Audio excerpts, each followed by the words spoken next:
রাস্তার মোড়ে যে চা বিক্রেতাকে আপনি প্রতিদিন দেখেন, কখনো কি ভেবেছেন তার আর শহরের সবচেয়ে বড় রেস্টুরেন্ট মালিকের মধ্যে আসল পার্থক্যটা কোথায়? আপনি হয়তো বলবেন পুঁজি বা টাকার, কিন্তু আজ আমি আপনাদের এমন এক মানুষের গল্প শোনাবো যিনি প্রমাণ করেছিলেন পৃথিবীর সবচেয়ে বড় দারিদ্র্য খালি পকেট নয়, বরং মানুষের ছোট চিন্তা।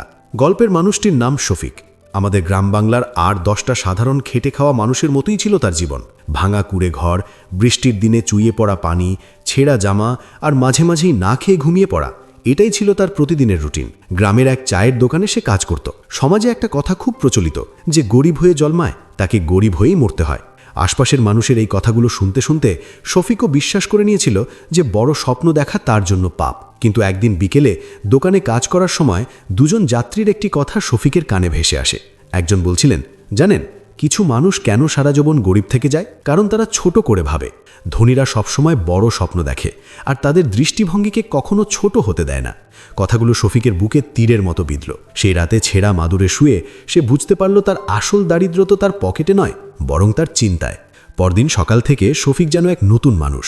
সে সিদ্ধান্ত নিল সে আর ছোট স্বপ্ন নিয়ে বাঁচবে না। সে তার জমানো প্রতিটি পয়সা সঞ্চয় করতে শুরু করল। মানুষ যেসব পুরনো ব্যবসার বই ফেলে দিত সে সেগুলো কুড়িয়ে এনে পড়ত। ক্রেতাদের শুধু চাই দিত না, বরং তীক্ষ্ণ দৃষ্টিতে তাদের মনস্তত্ত্ব বোঝার চেষ্টা করত। অবশেষে সব ভয় জয় করে জমানো সামান্য কিছু পুঁজি আর ধার দেনা করে সে নিজের একটি ছোট্ট চায়ের দোকান দিল। গ্রামের মানুষ হাসাহাসি করল। যার নিজের জুতো কেনার সামর্থ্য নেই সে নাকি হবে ব্যবসায়ী। কিন্তু শফিক কারও কথায় কান দিল না। সে দোকানটিকে উজ্জ্বল রং করল, প্রতিটি মানুষকে হাসি মুখে স্বাগত জানালো আর চায়ের মধ্যে নিয়ে এলো এক নতুন স্বাদ। সবকিছু যখন ভালোই চলছিল তখন শফিকের জীবনে এলো সবচেয়ে বড় পরীক্ষা। ঠিক তার দোকানের কাছেই এক ধনী ব্যবসায়ী চালু করল এক বিশাল শীতাতপ নিয়ন্ত্রিত ক্যাফে।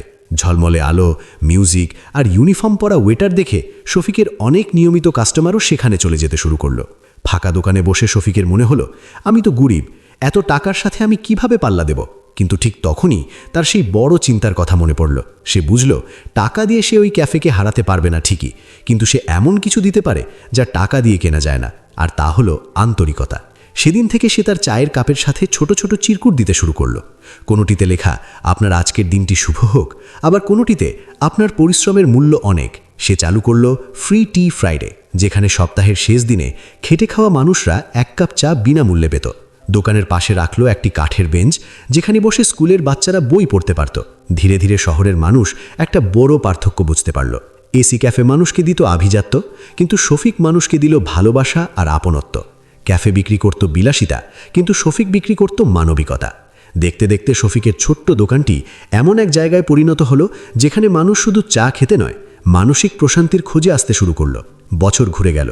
যে শফিক একসময় একবেলার খাবারের জন্য লড়াই করত, সে আজ শহরের একাধিক চায়ের দোকানের মালিক।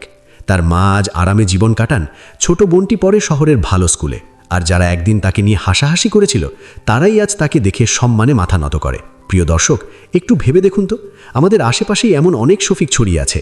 এমনকি আপনি নিজেও হয়তো কোনো এক অদৃশ্য শিকলে আটকে আছেন। আমরা অনেক সময় ভাবি, আমার তো টাকা নেই, আমি কিভাবে বড় কিছু করব। কিন্তু মনে রাখবেন, পকেটের শূন্যতা সাময়িক, কিন্তু চিন্তার শূন্যতা মানুষকে সারা জীবন গরিব করে রাখে। যেদিন থেকে আপনি বড় করে ভাবতে শুরু করবেন, সেদিন থেকেই আপনার জীবন বদলাতে শুরু করবে। শফিকের এই গল্পটি যদি আপনার মনের ভেতর সামান্যতম অনুপ্রেরণার আগুন জ্বালিয়ে থাকে, তবে ভিডিওটিতে একটি লাইক দিয়ে আমাদের উৎসাহ বাড়ান। আর হ্যাঁ, জীবন বদলে দেওয়া এমন চমৎকার সব গল্প আর অনুপ্রেরণামূলক ভিডিও সবার আগে পেতে চ্যানেলটি সাবস্ক্রাইব করে পাশের বেল আইকনটি চেপে দিন। দেখা হচ্ছে পরবর্তী কোনো গল্পে।